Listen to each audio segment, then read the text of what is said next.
नमस्कार।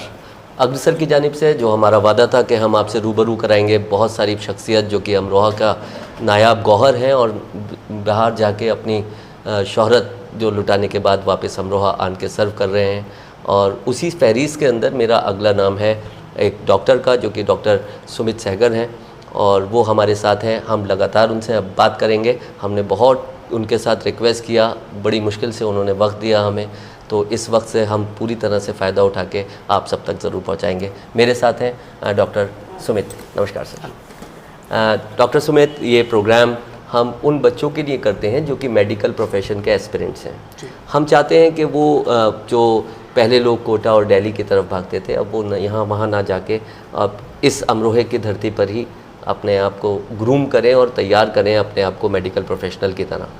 आपका तारुफ एक बहुत बड़े, अब मैं खुद क्या बताऊं आपके बारे में, मैं चाहता हूं कि आप श्रोताओं को खुद बताइएगा कि आपके ज़िंदगी का मेडिकल का सफ़र कैसे शुरू हुआ। मैंने डॉक्टर बनने का शायद डिसाइड किया आई थिंक 10th क्लास के बाद, जब हमें चूज़ करना होता है बायोलॉजी की तरफ जाना है या मैथमेटिक्स की तरफ। वो शायद फर्स्ट मोमेंट था जब मैंने सोचा था कि डॉक्टर बनेंगे, क्योंकि बचपन में तो हम सब क्रिकेटर ही बनना चाहते हैं। थोड़ा सा टाइम वहाँ पे आता है कि प्रोफेशनली एक्चुअल में करना क्या है हम लोगों को। उसके बाद फिर मैंने 12th किया, 10th and 12th Navodaya Vidyalaya Amroha से। उसके बाद कोचिंग के लिए मुझे जाना पड़ा कोटा, जैसे कि अभी आपने बताया कि यहाँ के सारे बच्चों को पहले बाहर ही जाना होता था। अभी शायद आप उनको एक मंच या जगह प्रोवाइड करा पा रहे हैं जो जिससे वो यहाँ पे रुक पाए। मुझे भी उन्हीं के पुराने बच्चों की तरह कोटा जाना पड़ा। मैंने वहाँ पे 1 साल कोचिंग की। उसके बाद मेरा सिलेक्शन हुआ। मैंने MBBS कंप्लीट किया अपना PGI रोहतक से, जो हरियाणा में है। एंड उसके बाद MD डर्मेटोलॉजी स्पेशलाइजेशन की स्किन डिजीज़ में Rabindranath Tagore medical college from Udaipur, Rajasthan. Doctor साहब, अब अगर देखा जाए इन जनरल सबको उम्मीद ये होती है कि एक डॉक्टर बने, तो आपने भी अभी बताया कि एक डॉक्टर बने और उसके बाद आपने एक नाम लिया डर्मेटोलॉजी। ये एक बड़ा ही मखसूस और एक बड़ा इंटरनल एक डिपार्टमेंट है। ये कब आपको समझ में आया कि इस डिपार्टमेंट के अंदर मुझे जाना है? क्या 10वीं क्लास से जब से आपने सोचा था डॉक्टर बनना है, क्या ये बात तभी से थी? एक्चुअली जब हम एक रास्ते पर चलते हैं तो जैसे जैसे आगे बढ़ते हैं फिर कुछ और रास्ते खुलते जाते हैं। जो सबसे कॉमन सा जो सपना होता है डॉक्टर्स का, जो MBBS कर रहे होते हैं, वो शायद रहता है सर्जन बनना। बट हमें अपनी रियलिटी चेक करनी चाहिए कि सर्जन या फिर कोई और ब्रांच, ऑर्थोपेडिशियन या फिर पीडियाट्रिशियन आपको सूट करता है या नहीं, आपकी ज़रूरतें क्या हैं, उस हिसाब से आप अपनी स्पेशलाइजेशन को चूज़ करते हैं। मेरा थोड़ा रहने और जीने का तरीका ऐसा है कि थोड़ा इंडिपेंडेंट भी है कि मुझे खुद के लिए भी समय चाहिए और मैं मरीज़ों को भी दे पाऊँ। उस हिसाब से मुझे लगा कि डर्मेटोलॉजी मेरे लिए एक बहुत ही अच्छा सब्जेक्ट है। बहुत ही सच्चाई से डॉक्टर साहब ने हम सब लोगों को ये बताने की कोशिश करी है कि आपको पहले अपना एनालाइज़ करना है अपने आप को कि आप किस चीज़ों के लिए टाइम दे सकते हैं, और उसके बाद ये चूज़ करना है कि आप किस डिपार्टमेंट में आगे डेवलप करेंगे अपने आप को। डॉक्टर साहब, आपने कहा कि अपने लिए टाइम देना है, और इससे पहले आपने अभी जवाब में कहा था कि आप क्रिकेट के शौक़ रखते थे, और मुझे जो मेरी रिसर्च कहती है, मुझे पता चला कि आप क्रिकेट खेलने मेडिकल एसोसिएशन की तरफ से दुबई भी जा रहे हैं। मैं इस साल जाने वाला था, बट मेरा passport okay, I lost it, तो उसकी वजह से जा नहीं पाया। नेक्स्ट ईयर फिर वापस नेक्स्ट ईयर ज़रूर। तो ये बताइए, थोड़ा सा अटपटा सा है कि क्या जब बच्चे मेरे मेडिकल के एस्पिरेंट्स हों और जब मेडिकल की तैयारियां करें, तब भी वो क्रिकेट और ये सारी चीज़ों का जो शौक़ है ये तब भी पूरा कर सकते हैं, या आफ्टर MBBS उनको अवार्ड हो जाए उसके बाद कर सकते हैं? आई थिंक ये एक क्रिकेट हमारा एक कॉमन सा सपना है पूरे सभी भारतीय लोगों का। सिर्फ अमरोहा शहर नहीं, सब क्रिकेटर बनना चाहते हैं स्टार्टिंग में। तो ये सपना अधिकतर लोगों का टूटता भी है ऑब्वियसली। तो किसी ना किसी तरीके से आई थिंक इसको ज़िंदा रखना चाहिए अपने अंदर, क्योंकि अच्छी चीज़ है क्रिकेट या फिर कोई भी गेम आप खेलते हो, पॉजिटिव एक चीज़ आपके अंदर बनी रहती है। जिस चीज़ को आप पसंद करते हो, आप उसको लगातार खेल रहे हो या उससे वार्तालाप सी करते हो एक तरीके से, तो आप अपनी बाकी चीज़ों में अच्छे से फोकस कर सकते हो। बिल्कुल उसी तरह से मैं क्रिकेट हमेशा से खेलता रहा हूँ। पिछले शायद 5-6 महीने में नहीं खेल पाया। हमेशा से मैंने क्लब क्रिकेट वगैरह काफ़ी रेगुलरली खेला है। उदयपुर में भी मैंने 4 साल क्रिकेट खेला। पढ़ाई भी की, अपनी डिग्री भी पूरी की और साथ में क्रिकेट भी खेला। इवन मैंने कोटा में जब था मैं तब वहाँ पे भी बीच बीच में 15-20 दिन में एक दो बार पास में स्टेडियम था, वहाँ घूमने चला जाता था। खेलता नहीं था, घूमने चला जाता। मैं इस वाली बात को इस तरह से मैं समझूंगा और अपने बच्चों को समझा पाऊंगा कि डॉक्टर साहब ने कहा था कि जब मैं कोटा में था 20 दिन के बाद एक आध मैच ज़रूर खेल लिया करता था शायद घूमने के लिए। तो और छोटे बच्चों को देख के उनसे बोल कभी 1-2 बॉल खिला दो उससे। अच्छा, और अपने शौक पूरे तो ये शौक पूरा करने के साथ साथ ये रिक्रिएशन के नाम से ये जाना जाता है। अपने आप को रिक्रिएट करने के लिए आप थोड़ा सा कर सकते हैं, लेकिन प्राइम फोकस शायद आप कहेंगे कि अपनी तैयारी पर ही देते हैं। फाइन। डॉक्टर साहब, आपने तैयारी की थी all India pre medical test की, आप उसके लिए अपने वतन छोड़ के आप राजस्थान चले गए थे, तो बहुत सारी सेक्रीफाइसेस और कुर्बानियाँ यकीनन आपने दी होंगी सर। तो मैं जानना चाहता हूँ कि ये बच्चे जो तैयारियाँ कर रहे हैं ये किस चीज़ को ना करें, वो कि इससे बचें वो और पढ़ाई में फोकस करें।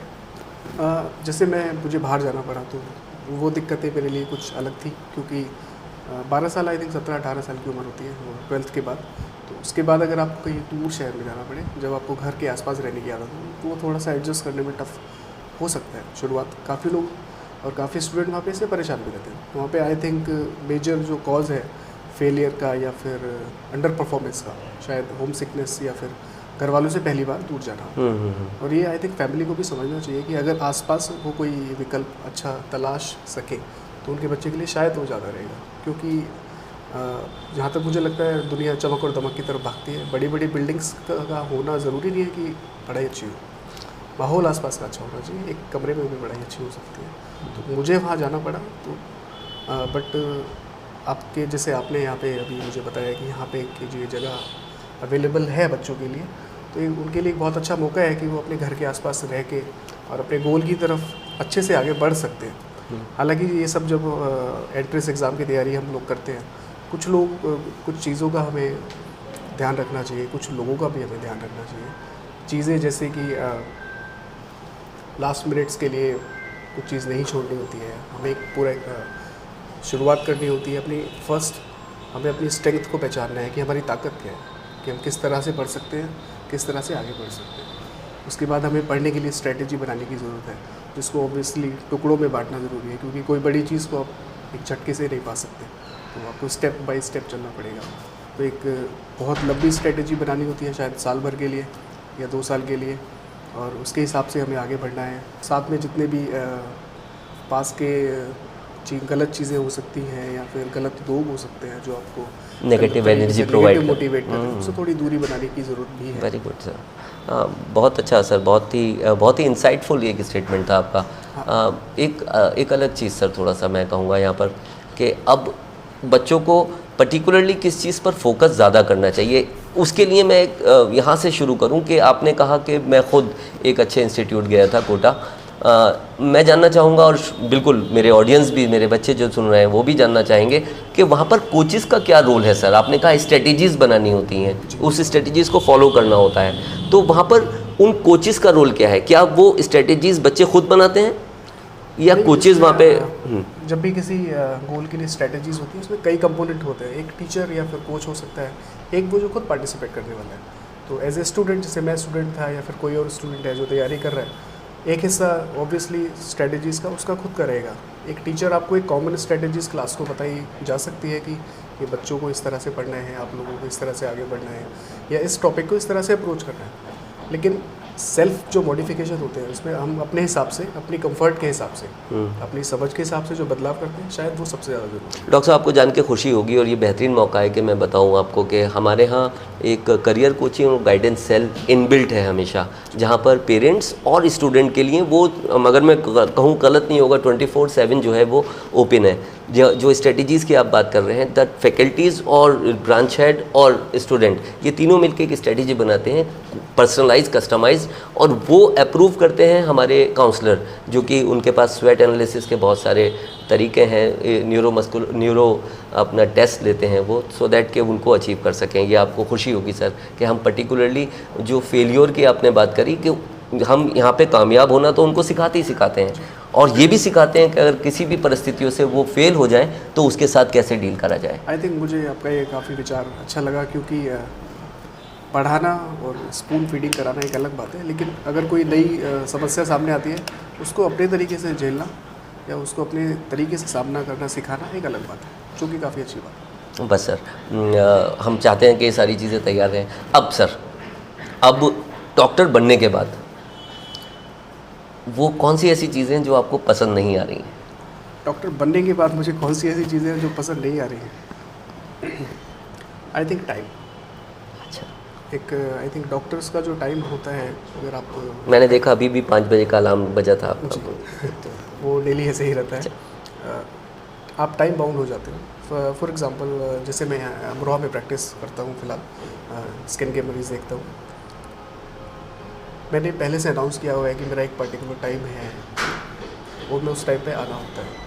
अब कोई अगर मुझे पर्सनल इमरजेंसीज भी आती हैं तो मैं उस टाइम पे कहीं जा नहीं सकता हूँ, क्योंकि मेरा कमिटमेंट ऑलरेडी किसी को दिया हुआ है। तो बेसिकली सबसे बड़ी problem I think time bound होना होता है कि आप कहीं जा नहीं सकते हैं, ज़्यादा कहीं लिबर्टी नहीं ले सकते हैं कि आपने, और ये जो आपने कमिटमेंट दिया हुआ है, ख़ास बात उसकी ये है कि ये अननोन लोगों को दिया हुआ है जिनको आप जानते नहीं, और फिर भी आपको फॉलो। वाह, क्या एक अजीब सा म्यूचुअल कॉन्ट्रैक्ट है जो स्ट्रेंजर के साथ एज अ मेडिकल प्रोफेशनल के साथ हो जाता है कि आप टाइम को सेक्रीफाइस करते हैं, कंप्रोमाइज़ करते हैं अपने शेड्यूल के साथ, और आप डेडिकेटेड रहते हैं अपने पेशेंट के लिए जो कि उसकी ज़िंदगी का सवाल है प्रोबेबली। वाह। तो बच्चों को सर यकीनन आप ये मैसेज ज़रूर देना चाहेंगे कि इस चीज़ के लिए हमेशा तैयार रहें।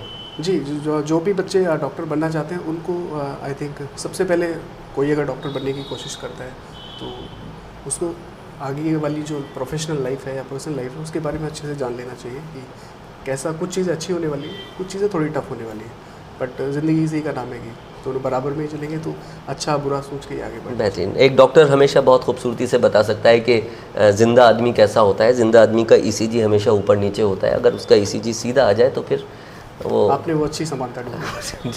तो डॉक्टर साहब, सवाल को फिर विपरीत करता हूँ, मैं उल्टा कर देता हूँ कि आपको बीइंग अ डॉक्टर सबसे ज़्यादा पसंद क्या है अपने प्रोफेशन में? हाँ, बीइंग ए डॉक्टर सबसे ज़्यादा मुझे पसंद है कि जब लोग ठीक हो जाते हैं तो वो थैंक यू बोले या ना बोले तो मुझे अंदर से अच्छा लगता है। सोशल मीडिया से दूर रहने के लिए सबसे ज़्यादा ज़रूरी है कि हमें खुद से उसके लिए अंदर से कोशिश करनी पड़ेगी। हमें सोच के रखना होता है कि हमें इसका टाइम जो हम डेली यूज़ कर रहे हैं उसको धीरे धीरे कम करते जाना है। मेरी सलाह है कि आप कई लोग गलती करते हैं कि सडनली सोशल मीडिया को कम्प्लीटली डिसकनेक्ट कर देते हैं। मुझे लगता है कि उससे थोड़ा एंजाइटी और डिटैचमेंट क्रिएट होता है। तो अगर आप सोशल मीडिया के यूज़ को ड्यूरिंग प्रिपरेशन या फिर किसी और फेज़, लाइफ के किसी और फेज़ में भी कम करना चाहते हैं तो उसको धीरे धीरे थोड़ा कम करिए। बिकॉज़ मुझे लगता है कि एक एज ए डॉक्टर मुझे एक एडिक्शन की तरह दिखता है जो मेंटल एडिक्शन है और सडनली नहीं छोड़ा जा सकता। आप इसके लिए टाइमर लगा सकते हैं, जैसे मैं अपने फ़ोन में 15 मिनट्स का टाइमर लगा के रखता हूँ। सोशल मीडिया का डेली टाइम 15 मिनट से मेरे लिए ऊपर नहीं जाता है, मेरा फ़ोन उसको ऑटो लॉक कर देता है। आप भी अपने अपने फ़ोन्स में 15 मिनट्स 30 मिनट्स इस तरह से स्टार्ट कर सकते हैं। आपका फ़ोन आपको नोटिफाई करेगा उसके बाद कि आपको टाइम ख़त्म हो चुका है आपके आज के सोशल मीडिया यूज़ करने का, और आप शायद फिर उसके बाद एक गोल अचीव हो जाता है आपका, तो अंदर से भी आपको सेटिस्फाई रहेगा कि आपने मेरी कंप्लीट किया एक टास्क जो मैंने खुद को दिया था, और शायद आप उसके बाद पढ़ाई पे अच्छे से ध्यान दें। कोई पेशेंट ने आपको थैंक यू बोला है कभी आके? काफ़ी लोगों ने बोला है सही होने के बाद? जी, और अगर नहीं भी बोले मुझे तब भी अच्छा लगता है क्योंकि मेरा काम हो चुका है। क्या बात है, क्या बात है सर, वाह। आखिरी सवाल सर यहाँ के लिए, ये सवाल सिर्फ उन मेडिकल प्रोफेशनल के एस्पिरेंट्स के लिए हैं कि क्या आप उनको कोई ख़ास टिप जो कि डॉक्टर सुमित ने जब वो सुमित थे, जब डॉक्टर सुमित जब सुमित थे तब कोई आपने एक्सपीरियंस किया हो जो इनको बताना चाहें? आई थिंक आज के ज़माने में सबसे जो इम्पॉर्टेंट है प्रिपरेशन करते हुए, यहाँ के जो बच्चे अमरोहा में प्रिपरेशन कर रहे हैं उनके लिए अच्छी बात है कि फैमिली के आसपास है, तो उनको फैमिली सपोर्ट या फिर एक कम्युनिटी सपोर्ट ऑलरेडी अवेलेबल है। हालांकि एक और थोड़ा डिजिटल एनिमी है पढ़ाई का, वो है सोशल मीडिया। आई थिंक उससे थोड़ा दूर रहने की ज़रूरत है ड्यूरिंग द प्रिपरेशन। उसका रीज़न भी है कि सोशल मीडिया को कुछ डिज़ाइन इस तरह से किया गया है, सोशल मीडिया को आई थिंक डिज़ाइन कुछ इस तरह से किया गया है कि उसका जो आर्टिफिशियल इंटेलिजेंट एल्गोरिदम है वो आपको वो चीज़ें दिखाता है जो आपको पसंद है। तो बेसिकली आपके दिमाग को वो चीज़ें बार बार दिखाई जाती हैं ताकि आप उसको और ज़्यादा स्क्रॉल करो या और ज़्यादा देखते जाओ। तो मेरी सबसे अच्छी सलाह ये रहेगी, अपनी मेंटल हेल्थ पे ध्यान दीजिए, फिज़िकल हेल्थ पे ध्यान दीजिए, नींद पूरी लीजिए। स्ट्रैटेजीज़ के लिए आपके पास कोचेज़ अवेलेबल हैं, टीचर्स अवेलेबल हैं, आप हमेशा उनसे इस बारे में बातें कर सकते हैं। बट एक पर्सनल मेरा आपको एक सलाह रहेगी कि सोशल मीडिया से थोड़ा सा दूर रहिए, अवॉइड करिए, ताकि आपका जो दिमाग है वो जो आपका जो प्लेजर एक्टिविटी है, जो आपको हैप्पी मोमेंट्स आते हैं, वो आपको सोशल मीडिया की जगह आपकी किताबों से है। क्या खूबसूरत सर आपने बात कही यहाँ पर। और मैं उम्मीद करता हूँ कि ये प्रोग्राम एक छोटा सा रूबरू डॉक्टर सुमित से आपको बहुत पसंद आया होगा। कुछ बहुत इंसाइटफुल टिप्स, मुझे लगा कि काश मैं भी अब डॉक्टर बन जाऊँ, तो जो कि आप डॉक्टर ऑलरेडी हैं सर। अरे सर मुझे तो मैं बन जाऊँ तो फिर मैं कोशिश करूँगा इन टिप्स को फॉलो करूँ और कामयाबी की तरफ एक बार फिर मैं चाहूँगा कि आने वाले वक्त में मैं इंटरव्यू जो लूँ मैं अपने बच्चों का लूँ और अगेन उनको यहाँ पर बैठने का मौका मिले। आप सब के लिए बहुत शुक्रिया सुनने के लिए, और मैं आभारी हूँ डॉक्टर सुमित का कि आप इनविटेशन को एक्सेप्ट किया। थैंक यू के लिए। और आपको भी, मैं आपके लिए भी शुक्रिया कहना चाहता हूँ कि आपने यहाँ के बच्चों को ये मंच देने की कोशिश की है, या क्लासेस देने की कोशिश की है, जिनके लिए उनको यहाँ से 700 या 800 किलोमीटर दूर रहना पड़ता था पहले शायद। अब हो सकता है आगे से और होगा कि वो यहीं पे की तैयारी कर पाएंगे यकीनन अपने घर वालों के पास। यकीनन।